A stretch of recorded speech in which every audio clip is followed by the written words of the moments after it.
Hey, what's going on, everyone? My name is Matt Jarbo. This is $3 Theater. And you know, one of the things that is not very good about the new Star Wars films, and there's a lot that people can complain about 100%, but one of the biggest problems with the new films is that we're not getting any kind of real epic lightsaber duel. I mean, some could argue that on Starkiller Base, Rey versus Kylo with Finn involved, but getting his ass handed to him was cool, and it looked visually stunning. The way they shot it was fantastic, but it lacked the oomph that we kind of remember from other films or previous films, especially the prequels. And then, of course, there is the throne room scene in The Last Jedi, which arguably is cool until you stop and you watch the choreography and you realize that Rey should have been dead about at least 5 or 6 times, and a lot of the Praetorian Guard were, in fact, pulling their punches even with Adam Driver. So, you know, what real good were they, especially when that one dude had the ability to stab Rey in the back and chose to just deactivate the blade. Thanks, Ryan. I really appreciate your attention to detail on that one. Perhaps maybe more time on that and less time on Canto Bite, and we wouldn't be in the situation where Star Wars needs to take 3 years off in between films. But at least not all is lost. What we have here, what you can see at least a little bit of here on the screen, is a shot from the new short film Star Wars SC-38 ReImagined. Now, according to the YouTube page here, we can see it published today. It's got 210,000 views so far, and trust me, it will be linked in the video description. But it says Scene 38 Reimagined is about the final confrontation between Ben Kenobi and Darth Vader in A New Hope, nearly 20 years after the events of Revenge of the Sith.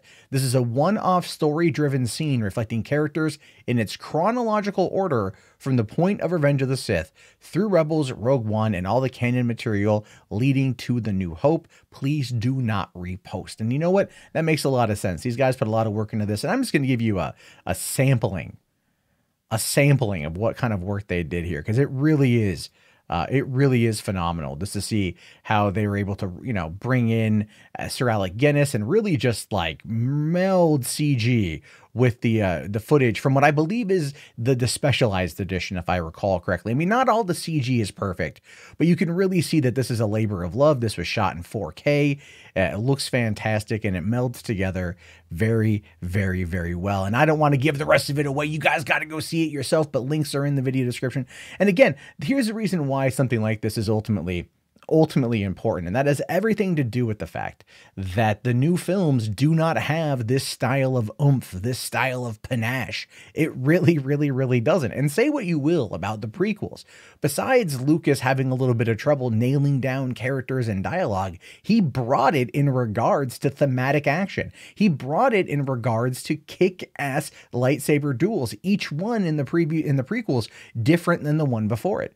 I mean, go back and look at the ones that we see from The Phantom Menace. Arguably the weakest in the bunch, I would say. But even then, Darth Maul versus Qui-Gon on Tatooine, Darth Maul versus Qui-Gon and Obi-Wan on Naboo. There was it's a memorable scene, especially put to the track of the Duel of the Fates, arguably the best Star Wars song since the Imperial March. That being said, even Attack of the Clones had the badass scene between Dooku and Yoda. Yoda finally going full on Jedi, blew everyone away in 2002. I mean, so much so that even they used it as a marketing tool when trying to go up against Spider-Man 2 that summer. I'm not kidding you. They released Attack of the Clones, and then Spider-Man 2 came out a couple months later. And so 20th Century Fox decided to try to mock, or at least mimic, a bit of the Spider-Man marketing in order to showcase Yoda fighting Dooku as one last hurrah to get people in the butts to see it. And I remember being shown that trailer at Comic-Con with Rick McCullum in one of the halls. It was a good time. 2002 Comic-Con was a good time. But that being said, even Revenge of the Sith, man. Revenge of the Sith gave us the epic scene on Mustafar. You know, you've got Obi-Wan versus Anakin and Mustafar. You have the Emperor versus Yoda in the Senate room. And even Mace Windu getting a little bit of action, right? Even the ending of freaking Attack of the Clones, the assault on Geonosis. Again, there's a Grievous and Obi-Wan. I mean, come on, like you can mock the prequels all you want, but there's some really solid, good moments in there. There's some really good action beats, and it's there. And even going back to the original trilogy, I mean, the fight scene between Vader and Obi-Wan, which this short film does in fact play off of. And what it is reimagining is iconic in its own right. And this was pretty dope because it allowed it to show off force powers and a lot more destruction and a lot more frenetic energy and what felt like a better overall scene. But it felt like something you would have seen come out of George Lucas in the prequels versus what we see now in this new and last trilogy in the Skywalker Saga. And it's something like this that Lucasfilm needs to take notice of. J.J. Abrams, I'm sure he'll give us something. He's going to give us an epic final duel between Rey and Kylo, obviously, but I think it's going to be, I'm hoping we get something as crazy as this, where it really does ramp up the action, because I think this ultimately is what fans want. They want, I get what Rian Johnson was going for in the throne room sequence in The Last Jedi. I get what he wanted to do with that. He wanted to show this wide shot with a lot of action happening, so then people could see that it's all happening without a lot of quick cuts. But I really think it would have actually done better, resonated better, if it would have been perceived as something like this short film, where it was really about the frenetic action, the in-your-face cuts, the in-your-face movements, the actual force powers and sword play mixing together.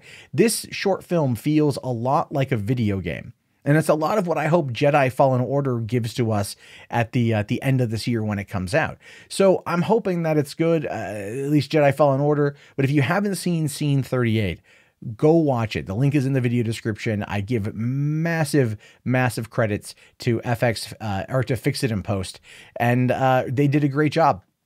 They did a great job, and this is the kind of stuff that Star Wars fans want to see. It's one of the reasons why Vader, the short film from a few months ago put up by Star Wars Theory, was so excellent, is because it captured story beats and story elements that fans wanted, while giving us also something new and different, and not the corporatized aspect that came out of these new films, these films by committee. And that is very, very, very true. There's a lot of issues in regarding the new movies, and how they are formed, and how it does feel like they are created by a committee versus an independent storyteller. Lucas, love him or hate him, throughout the prequels, he was still an independent storyteller. He financed a lot of that himself, and Fox just did the distribution work. It's one of the reasons why they charge so much goddamn money for fees back in the day. But it is what it is. It's a great short film. I highly recommend you check it out. Please leave your thoughts or your opinions, write them down below. I will talk to you guys later. Have your